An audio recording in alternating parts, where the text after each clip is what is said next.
Fuck, I'm out of juice. Hey guys, welcome again to another edition of the StarCraft 2 Mass Tournament. As always, my name is Cam, and today I have another game for you between CooLTrix and BlackRose. Both very good guys. I know them both. CooLTrixbOat, his background, hasn't played apparently in the last long time, but he says that he was around the platinum diamond level. Now BlackRose, I do believe to be a gold level Protoss, and he as well has not played in a little while, but that seems to be the case with everybody, so I'm not going to say that is a valid excuse. Anyways, the map will be Ohana LE. It's a fairly long map through the middle, easy to secure natural, has its own ramp on the as on the second level, I suppose, as your main is on the third. Going through the map, you can see that it's kind of a trek across the map through the middle with two Zelnaga towers, and as we can see, nothing suspicious coming out yet. We can see that both players are just macroing up, probes and drones on the way. 15 drones, no pool yet. I assume we'll be seeing 15 hatch then. Possible 15 hatch. Gateway going down at 14 for the Protoss player, as well as his first gas. Fairly standard there. And will that be the hatchery? That will be the hatchery. So hatch before spawn pool. So this is kind of risky. Might pay off though, because if BlackRose doesn't put on any pressure, he will be able to put up the expand without losing anything, and his macro will just be out of control. Gas now being saturated by the Protoss player. First gate almost up. Now we see a second gate coming down. Looking to see maybe some 2-gate Zealot aggression into the expand, probably is what I'm thinking will happen. Actually, we have the rally point set to this Zelnaga tower, so this will be some aggression indeed. Spawn pool almost half finished for CooLTrix. Gas also on the way. Gas a little bit on the early side as he is. Oh, my mistake. Actually, I was looking at the Protoss gas. His gas geyser is just on time. He will most likely have that 100 gas by the time the spawning pool finishes. CooLTrix will be able to prepare for this 2-zealot push, or 2-gate push, as his drone will be scouting that. Double queen now on the way for CooLTrix. Still continuing to produce zealots. We have no cybernetics core on the way. Oh, attacking the spine crawler. So actually, this looks like it might be very dangerous for our Zerg player here, as the Zealot is here. The Spine Crawler will not go up. Forlings are on the way, but more Zealots are also en route. Oh, he's going to play in between the minerals. A very good choke spot. But the Queen will be able to fire at him. And actually not microing that Zealot. That Zealot will go down with 3 kills. So not a complete waste. More Zealots now on the way. Was supply blocked there slightly for a second. And now 2 more gates. Cybercore is now coming up, so we're looking for some 4-gate aggression then. I do not see a proxy pylon or anything, so he might. I don't know if he's going to be 4-gating. He does need that forward pylon to warp in more reinforcements, and the chrono boost should be going down onto the cybernetics core to get that warp gate technology out. That's enough for one, so he needs to keep up with that. Spine Crawler will finish now, and these Zealots need to run for their lives, as there is a herd of Zerglings. Oh, are they going to fight? BlackRose being very indecisive. He looks like the surround will come down from CooLTrix, and one Zealot will go down, and the second will follow, as even without speed, those Lings are too fast for the Zealot without charge.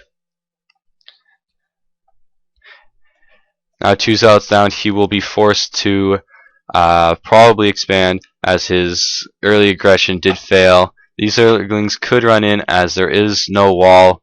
This drone here still... Oh, and here we go. The drones... All the lings will slip inside the base. More zealots on the way. Sentries down. He's gonna have to move his probes.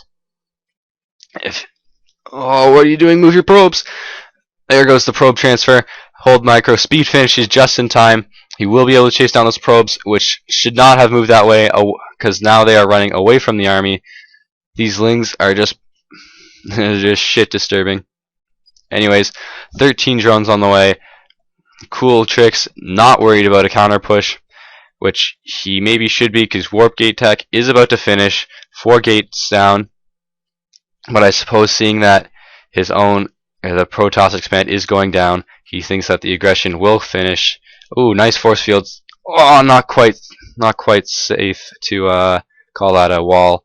But third hatchery coming down from the Zerg player. Double gas in the expansion coming down. Third gas, and we're seeing a Baneling's nest. I suppose this could work, because we are not seeing very many stalkers out of BlackRose. Of course, Banelings doing bonus damage versus the light unit, which the Zealot is a light unit, although it does start with that 1 armor.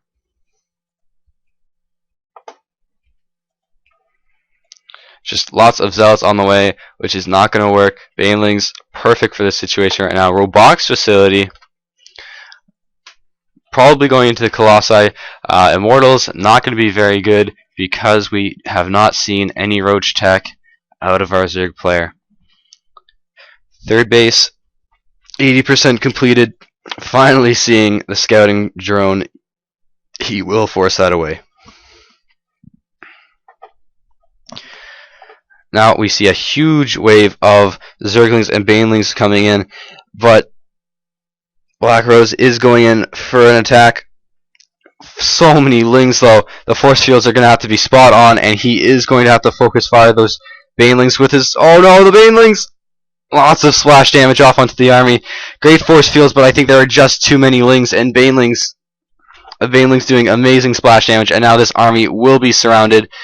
Reinforcing Zealots though, I think the Protoss will be able to clean this up. The Zerg will have to fall back to his spines.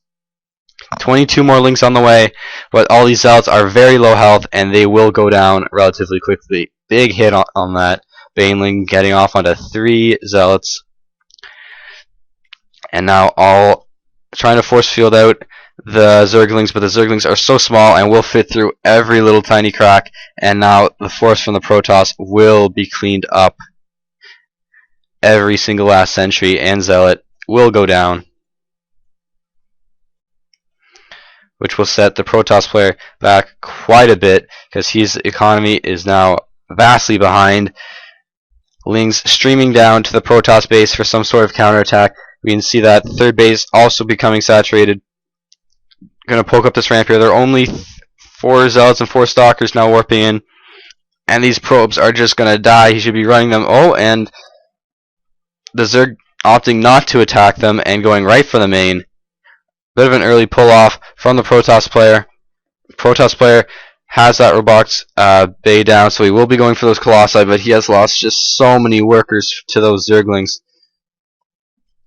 And where are all these drones going? He needs to put some of them back in the main. Oh no, here comes the all-in. Protoss realizes that he is indeed very far behind the Zerg player. 48 drones to 25 probes. Army's looking very big for the Protoss player, but we have 24 lings on the way for the Zerg player, which will not spawn for the time that the army will get here, but they will spawn in time eventually. Morphing Banelings right on the ramp, trying to act as some sort of a diversion, I think, while the other lings spawn. Here come the lings. Very big force from the Protoss, though. The probes are getting surrounded, though. The lings... Oh, and a big Baneling detonation! Oh my goodness, killing so many probes. And now the Queen and the Spine will most likely do most of the damage required to finish off this army. Zealots now running into the mineral line, actually trying to chase down that Queen, but more reinforcing Zerglings will pick off the Stalkers, as there is no Zealot protection for them. This will most likely be GG. There it is. Great game. Well played, CooLTrix. And I hope you guys enjoyed, and I look forward to the next game.